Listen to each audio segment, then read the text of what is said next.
नमस्कार। भारतीय अर्थव्यवस्था के अंतर्गत कुछ विशेष प्रश्नों की जो ये श्रृंखला चल रही है, इसको हम आगे बढ़ाते हैं और 25 प्रश्न जो आपने कल देखा, आज हम उनके आगे आपके साथ विस्तृत व्याख्या के साथ डिस्कशन करते हैं। तो क्वेश्चन नंबर 26 है हमारे पास और ये है भारतीय रिजर्व बैंक द्वारा CRR कैश रिजर्व रेशियो में वृद्धि से, ठीक है, देखो जब CRR का मान बढ़ जाएगा तो जो आपके पास मनी होगी वो बैंक में बैंक की तरफ आने लगेगी। ये पॉइंट आप याद रखिएगा, बैंक की तरफ आने लगेगी और इकोनॉमी से वो दूर हो जाएगी। ठीक है, तो ये पॉइंट आप याद रखिएगा कि CRR अधिक होने के कारण जो मनी का फ्लो होता है वो इकोनॉमी से बैंक की तरफ होने लगता है, तो मनी फ्लो इकोनॉमी में कम हो जाएगा। चलिए अब देखते हैं, अगर CRR का मान बढ़ा दिया जाता है तो सरकार के ऋण में कमी आती है, अर्थव्यवस्था में मौद्रिक तरलता में कमी आती है, देश में अधिक विदेशी प्रत्यक्ष पूंजी निवेश आता है, या डी नंबर है वांछित क्षेत्रों में ऋण प्रवाह बढ़ जाता है। तो इसमें करेक्ट आंसर क्या है? तो आपको हमने बताया कि बी ऑप्शन करेक्ट है। अर्थव्यवस्था में मौद्रिक तरलता में कमी आ जाएगी क्योंकि मुद्रा सेंट्रलाइज हो जाएगी बैंकों के पास CRR के रूप में। तो ये पॉइंट आपको नोट रखिएगा। 27 क्वेश्चन को अगर हम देखते हैं, बात करते हैं 12वीं पंचवर्षीय योजना में कृषि में वार्षिक समृद्धि दर एनुअल आपका ग्रोथ रेट का प्रतिशत लक्ष्य कितना था? 2%, 2.5%, 3% या 4%? तो इसका करेक्ट आंसर है आपका डी, 4% के आसपास था। ठीक है, 4% था। अगला, राष्ट्रीय विकास परिषद जिसकी स्थापना 1952 में हुई थी, आपको याद होगा, मुख्यतः संबद्ध है, किससे संबद्ध है? योजनाओं को लागू करने से या पंचवर्षीय योजनाओं के अनुमोदन करने से या भारत में मुख्य विकास योजनाओं के अनुमोदन और मूल्यांकन से या CDP सामुदायिक विकास कार्यक्रमों को लागू करने से। तो करेक्ट आंसर आपका आ जाता है, भारत में जो मुख्य विकास योजनाएं हैं, आपके मुख्य विकास योजनाएं हैं, उनको अनुमोदन, परमिशन और उनके मूल्यांकन करने से। ये पॉइंट आप नोट रखिएगा। क्वेश्चन नंबर 29 की तरफ आइए, हम बढ़ते हैं।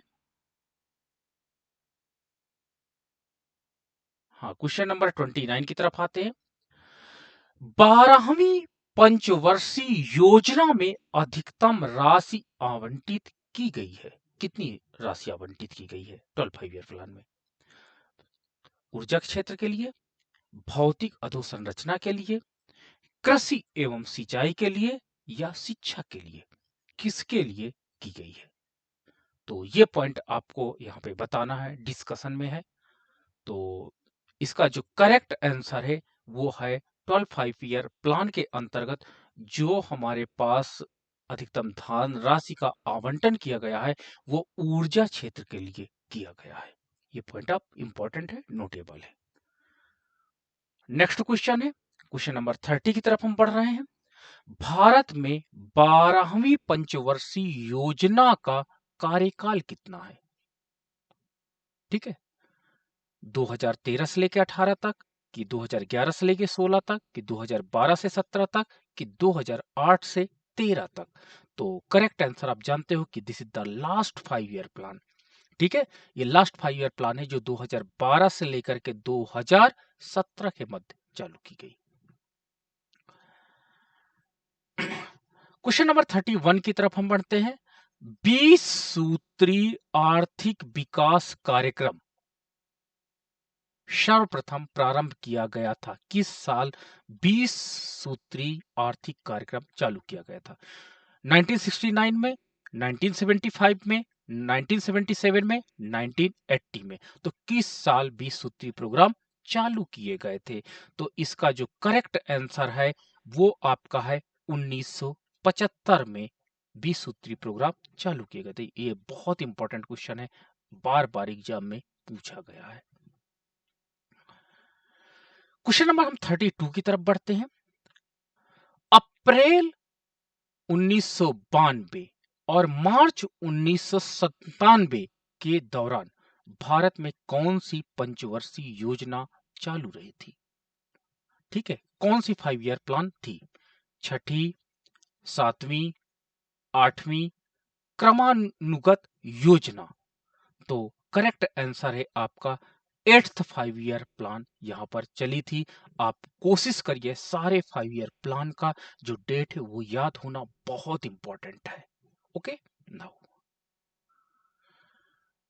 9th 5 ईयर प्लान में निम्नलिखित में से कौन सा पूंजी उत्पाद अनुपात का सही अनुमान है? पूंजी उत्पाद अनुपात, एक इकाई उत्पादन प्राप्त करने के लिए, 1 यूनिट आउटपुट प्राप्त करने के लिए आवश्यक पूंजी की मात्रा कितनी होगी? द रेशियो बिटवीन, एक इकाई उत्पादन प्राप्त करने के लिए पूंजी की कितनी मात्रा होगी, इसे पूंजी उत्पाद अनुपात कहते हैं। ठीक है, तो वो कितना था? तो यहां पर जो ये आपका ये सर्कल में बना रहा हूं, इस पर क्या मान आएगा? ठीक है, तो अब बताइए, ए 6 की बी 5.5 की सी 5 या डी 4? तो करेक्ट आंसर है आपका डी, यानी आउटपुट रेशियो, जो कैपिटल आउटपुट रेशियो 4 था। यानी एक इकाई उत्पादन प्राप्त करने के लिए 4 रुपए, यानी 1 रुपए का अगर आप उत्पादन प्राप्त करना चाहते हैं तो आपको 4 रुपए की पूंजी लगाना पड़ता है। ये आपका रेशियो था, मतलब काफी ज्यादा था, इसलिए भारत में थोड़ी सी प्रोडक्टिविटी कम भी रही। अगला पॉइंट है 34। किस पंचवर्षीय योजना में आर्थिक विकास की दर सर्वाधिक थी? ठीक है, ये बार बार एग्जाम में क्वेश्चन पूछा गया, मोस्ट इंपॉर्टेंट कैटेगरी में आप इसको रख लीजिए। ठीक है, पहली पंचवर्षीय योजना में, छठी पंचवर्षीय योजना में, 10वीं पंचवर्षीय योजना में या चौथी पंचवर्षीय योजना में, किस योजना में थी? तो करेक्ट आंसर है, आप जानते हो, 10वीं पंचवर्षीय योजना में जो इकोनॉमिक ग्रोथ रेट थी बहुत ज्यादा थी। नाउ क्वेश्चन नंबर 35 की तरफ हम आते हैं। क्वेश्चन नंबर 35 कहता है, शिक्षा क्षेत्र के लिए 11वीं पंचवर्षीय योजना की विषय वस्तु क्या है? सबके लिए शिक्षा, ए ऑप्शन, या बी ऑप्शन खेल के साथ शिक्षा, या सी ऑप्शन अनिवार्य प्रारंभिक शिक्षा, या डी ऑप्शन शिक्षा का व्यवसायीकरण। तो कौन सा इसमें करेक्ट है? तो इसमें करेक्ट आपका है सी, अनिवार्य प्रारंभिक शिक्षा। इसके अंतर्गत बात की गई, अनिवार्य प्रारंभिक शिक्षा की बात की गई, ये इसकी थीम थी। क्वेश्चन नंबर हम 36 की तरफ बढ़ते हैं। 12वीं पंचवर्षीय योजना में सकल घरेलू उत्पाद की वार्षिक वृद्धि दर का लक्ष्य क्या था? 8%, 8.5%, 9%, 9.5%। तो करेक्ट आंसर आपका ए है, 8% यहां पर लक्ष्य रखा गया था। तो क्वेश्चन हमने 36 तक देखे, अब हम लोग 37 की तरफ आते हैं। हाँ, 37, भारत में अनवरत योजना, रूलिंग प्लान का आप नाम जानते होंगे, किस वर्ष में कार्यशील थी? मोस्ट इंपॉर्टेंट कैटेगरी, आप इसको रखिएगा, बार बार एग्जाम्स में ये पूछा जाता है। अनवरत योजना किस वर्ष में कार्यशील थी? तो आपका बी है 1978 79 में, 1978-79 में अनवरत योजना कार्यशील थी।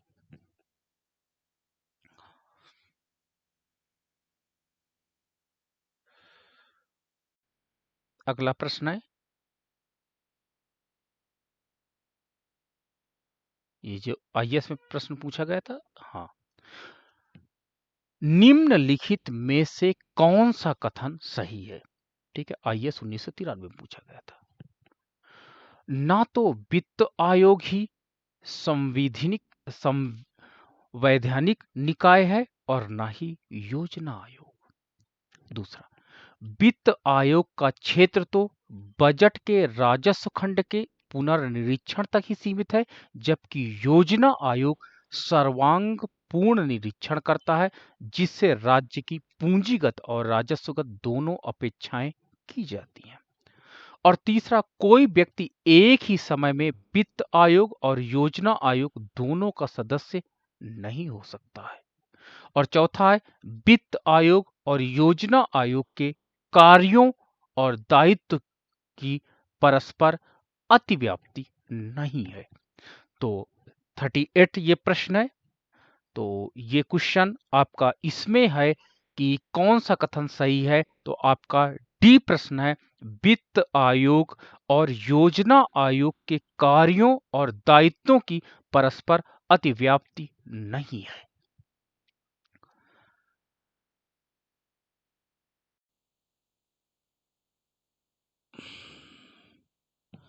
क्वेश्चन नंबर 39 की तरफ बढ़ते हैं। भारत में 90 के दशक में औद्योगिक क्षेत्र में आयोजना प्रक्रिया ने पूर्व काल की आयोजना प्रक्रिया की तुलना में अपेक्षाकृत कम महत्वपूर्ण स्थान ग्रहण किया। इस विषय में निम्नलिखित में से कौन सा एक कथन सत्य नहीं है? ठीक है, उदारीकरण के आगमन के साथ औद्योगिक निवेश या विकास को बहुत अधिक हद तक निजी और बहुराष्ट्रीय क्षेत्र के दायरे में रखा गया। पहला। दूसरा ऑप्शन, बाजार के केंद्रीय स्थान ग्रहण कर लेने के साथ अनेक क्षेत्रों में केंद्रीय आयोजन की भूमिका अनावश्यक हो गई। तीसरा, आयोजना का केंद्र मानव संसाधन विकास आधारित संरचना, जनसंख्या नियंत्रण और कल्याण जैसे क्षेत्रों में आंतरित हो गया। या चौथा आपका डी आप है, राष्ट्र की प्राथमिकताएं औद्योगिक विकास से दूर हटकर ग्रामीण विकास हो गई थी। तो कौन सा करेक्ट आंसर है? तो इसका जो करेक्ट आंसर है आपका, ये है आपका डी करेक्ट आंसर है। राष्ट्र की प्राथमिकताएं जो इंडस्ट्रियल डेवलपमेंट ओनली थी, अब दूर हट करके रूरल डेवलपमेंट में आने लगी। तो ये एक इंपॉर्टेंट फैक्ट था कि जब हम लोगों ने क्या किया, 90 के दशक में औद्योगिक क्षेत्र में आयोजन प्रक्रिया ने पूर्व काल की आयोजन प्रक्रिया की तुलना में अपेक्षाकृत कम महत्वपूर्ण स्थान ग्रहण किया। इस विषय के लिए ये आंसर करेक्ट है। अगला है प्रश्न आपका, आदेशात्मक और निर्देशात्मक योजना में आधारभूत अंतर क्या होता है? ठीक है, जो आपका आदेशात्मक आयोजन आपने देखा होगा और निदेशात्मक आयोजन आपने देखा होगा, तो दोनों में बेसिक अंतर क्या होता है? आदेशक आदेशात्मक योजना में आदेश सोपान बाजार तंत्र का स्थान पूरी तरह से ले लेता है, जबकि निर्देशात्मक योजना में उसे बाजार प्रणाली के कार्यकरण को सुधारने का केवल एक साधन माना जाता है। यही आपका करेक्ट आंसर है, यही बेसिक डिफरेंस है जो कि करेक्ट है। तो ये आपका ए ऑप्शन ही हमको आधारभूत अंतर स्पष्ट कर देता है।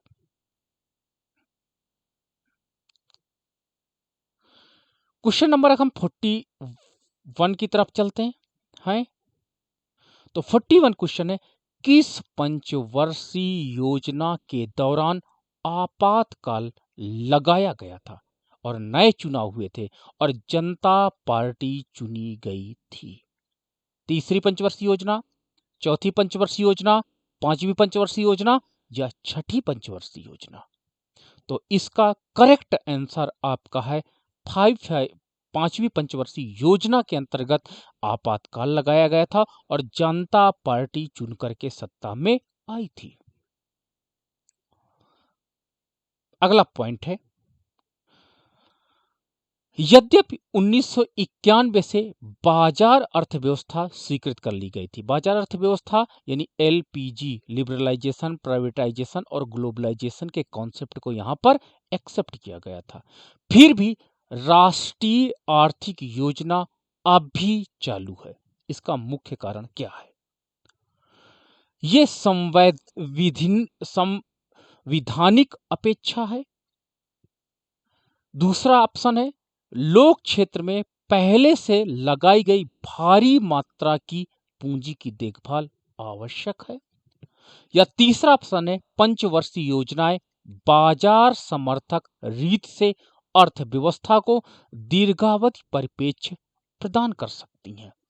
और चौथा है बाजार अर्थव्यवस्था मुख्यतया उद्योग वाणिज्य तक सीमित है और कृषि में केंद्रीय योजना आवश्यक है, इसलिए राष्ट्रीय आर्थिक योजना अभी भी लागू की गई है। तो ये आपका डी ऑप्शन करेक्ट है, क्योंकि उद्योग और वाणिज्य तो मार्केट मैकेनिज्म से चल सकते हैं जो 1991 में हमने एक्सेप्ट किया, लेकिन आज भी एग्रीकल्चर सेक्टर के लिए केंद्रीय योजना की आवश्यकता है, इसलिए राष्ट्रीय आर्थिक योजना आज भी चालू है। इस प्रश्न का ये आंसर है। 43 क्वेश्चन की बात करते हैं। भारत सरकार के योजना आयोग ने 8वीं योजना के लिए निम्नलिखित में से किस विकास दर को चुना है 8 ईयर प्लान के लिए? ठीक है, 5.4, 5.5, 5.6 या 5.8 किसको चुना गया है? तो करेक्ट आंसर है 5.6, यानी योजना आयोग ने 8वीं योजना के लिए जो विकास दर चुना है वो 5.6 है। क्वेश्चन नंबर अगर हम 44 की तरफ चलते हैं, 44 कहता है 11वीं पंचवर्षीय योजना में निरूपित समावेशी विकास, ठीक है, निम्नलिखित में से किस एक को सम्मिलित नहीं करता है? गरीबी में कमी लाना, रोजगार अवसरों का विस्तार करना, पूंजी बाजार का सशक्तिकरण करना या लिंग असमानता की कमी लाना। कौन सा है जो इसके अंतर्गत समाहित नहीं है, सम्मिलित नहीं है? तो इसमें है ऑप्शन सी, पूंजी बाजार का सशक्तिकरण करना। ये इसमें सम्मिलित नहीं है समावेशी विकास के अंतर्गत। ये पॉइंट बहुत इंपॉर्टेंट, नोट रखिएगा। 45 की तरफ बढ़ते हैं। पूर्ववर्ती योजनाओं की तुलना में 8वीं पंचवर्षीय योजना में मुख्य परिवर्तन है। क्या परिवर्तन है? जो अभी तक योजनाएं चली उनमें वो परिवर्तन नहीं था, जो 8वीं योजना में विशेष परिवर्तन किया गया। तो वो परिवर्तन मुख्य रूप से क्या है?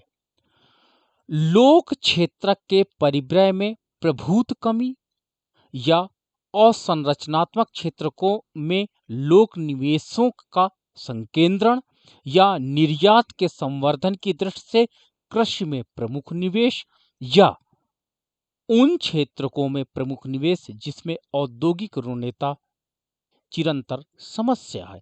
तो इसका करेक्ट आंसर है आपका ए, लोक क्षेत्र के परिव्यय में प्रभुत्व कमी है।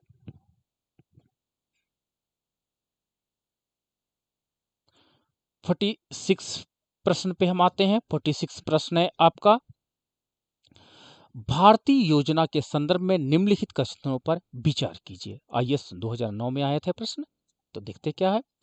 द्वितीय पंचवर्षीय योजना ने भारी उद्योग की स्थापना पर बल दिया, ओके राइट है। तृतीय पंचवर्षीय योजना ने औद्योगिकरण की रणनीति के रूप में आयात प्रतिस्थापन की अवधारणा को प्रारंभ किया। तो कौन सा कथन सही है? अगर आपने प्लानिंग पढ़ी होगी तो क्या ए नंबर केवल एक सही है, बी नंबर केवल 2 सही है, सी नंबर 1 और 2 दोनों सही है, और डी ना तो 1 सही है और ना तो आपका 2 सही है। तो बताइए क्या? तो वास्तव में ये आपका दोनों कथन सही हैं। द्वितीय पंचवर्षीय योजना में भारी उद्योगों का स्थापना हुई और तृतीय में औद्योगिकरण रणनीति के अंतर्गत आयात प्रतिस्थापन उद्योगों को हमको लगाना होगा। क्वेश्चन नंबर 47 की तरफ पढ़ते हैं। किस वर्ष योजना अवकाश नहीं रहा? ठीक है, जो प्लान हॉलीडे की हम बात करते हैं, किस साल प्लान हॉलीडे नहीं था? 1965-66 में, 66-67 में, 67-68 में, 68-69 में। तो करेक्ट आंसर आपका ए है, यहाँ नहीं था, इसके बाद था। बी सी डी ये आपका कहते हैं प्लान हॉलीडे के नाम से जाने जाते हैं, जबकि 65-66 में नहीं था plan holiday. Now question number 48 की तरफ हम बढ़ते हैं। 48 कहता 8वीं पंचवर्षीय योजना पूर्ववर्ती योजनाओं से अलग है। इसमें महत्वपूर्ण अंतर क्या है? पहला नंबर है, इसमें पूर्ववर्ती योजनाओं की तुलना में काफी बड़ा परिव्यय निर्धारित है। दूसरा, इसमें कृषि और ग्रामीण विकास पर प्रमुख बल दिया गया। तीसरा, अधोसंरचना विकास के लिए पर्याप्त बल दिया गया। या लास्ट है, औद्योगिक अनुज्ञापन समाप्त कर दिया गया। तो क्या इसका करेक्ट आंसर है? तो इसका आंसर करेक्ट आपका है सी। महत्वपूर्ण अंतर है, औद्योगिक संरचना के विकास पर पर्याप्त बल दिया गया। ये इंपॉर्टेंट था 5 ईयर प्लान के अंतर्गत। 49 प्रश्न हम देखते हैं। 49 प्रश्न है आपका, छठी व 8वीं पंचवर्षीय योजना क्रमशः 1980 से लेके 85 तथा 1992 से लेके 97 की अवधि की थी। 11वीं पंचवर्षीय योजना की अवधि क्या थी? ठीक है, 11th 5 ईयर प्लान की आपको अवधि बतानी है। तो इसमें आपका है 1906 से 12, 1906 से 11, 2007 से 12, 1905 से 10। तो बताइए कौन सी 11th 5 ईयर प्लान की अवधि है? स्पष्ट है ये तो, बहुत विकल्प भी आप देखे होंगे, नियर नहीं दिए गए हैं। तो आपका 6 है, 2007 से लेकर के 12 तक। ठीक है, अगला है क्वेश्चन नंबर 50 की तरफ बढ़ते हैं। निम्नलिखित में से किस पंचवर्षीय योजना में मानव को सारे विकास प्रयासों का सार तत्व माना गया कि जितने भी आप डेवलपमेंट के जो आप एक्टिविटी करते हैं उसका सब कुछ सार है ह्यूमन, यानी मानव पूंजी को यहाँ पर इंपॉर्टेंस दी गई। ह्यूमन कहा गया कि अगर स्किल ह्यूमन है तो आपकी इकोनॉमी में डेवलपमेंट की प्रगति वास्तव में बहुत तेज हो सकती है।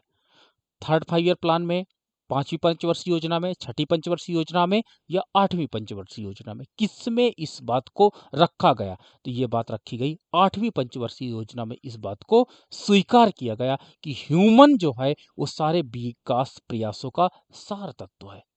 तो ये अभी तक हमने देखा कुछ महत्वपूर्ण भारतीय अर्थव्यवस्था के अंतर्गत पिछले वर्षों के प्रश्न पत्र और उनके उत्तर, जो कि परफेक्शन आईएएस के द्वारा हमने कलेक्शन को लिया। So much thank you. तो अगर आपको ये समझ में आया होगा तो हम अगले क्रम को बढ़ाते हैं। अगर आपके कोई प्रश्न हो तो आप प्रश्न पूछना हमसे मत भूलिए, आप कमेंट करिए और जिस टॉपिक पे आपको वीडियो की नीड्स हो आप हमें जरूर कमेंट बॉक्स पे लिखिए कि इस टॉपिक पर भी वीडियो हमें आवश्यकता। अगर आप भी हम अभी तक आपने हमारे चैनल को सब्सक्राइब नहीं किया तो चैनल को सब्सक्राइब करना मत भूलिए। So much thank you.